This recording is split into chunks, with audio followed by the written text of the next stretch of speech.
চীনের রাষ্ট্রদূত তিনি বাংলাদেশের সাথে আমাদের যে সম্পর্ক রয়েছে দীর্ঘদিনের সেটাকে তিনি খুবই আশাব্যঞ্জক এবং বাংলাদেশের সাথে সম্পর্কের মূল কারণ হচ্ছে আমাদের বিভিন্ন ক্ষেত্রে টেকনিক্যাল সাপোর্টের বিষয় ওনারা আরও বাড়াবে, বিশেষ করে কৃষিক্ষেত্রে।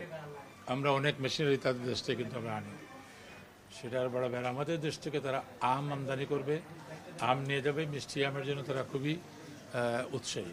আমের কথা বলছে এই জন্য, যেহেতু আম তো সবার দেশেই ভালো লাগে, এটাই বেশি বলে। প্রয়োজনে কি নেবে না, তারা তো আমাদের দেশে কাজ করতেছে না।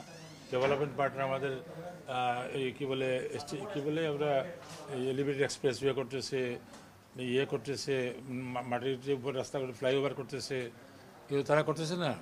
তারা তো ডেভেলপমেন্ট পার্টনার।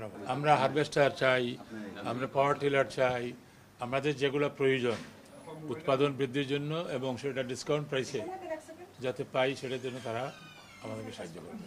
যখনই কোনো এমওইউ সাইন হয়, এমওইউ সাইন হওয়ার পরে এগ্রিমেন্ট হয়, এগ্রিমেন্ট হওয়ার পরে এগ্রিমেন্টের মধ্যে শর্ত থাকে, সেই শর্ততে প্রাইসের কথা থাকতে পারে, কোন মেশিন তার স্পেসিফিকেশন থাকতে পারে, নির্ভর করে বহু দেশের চাহিদার আলোকে। আমাদের হলো প্রাপ্তির আলোকে চাহিদা ঠিক করতে হবে। আমরা চাহিদা তো আসমান ব্যাংকে আনতে পারবো না।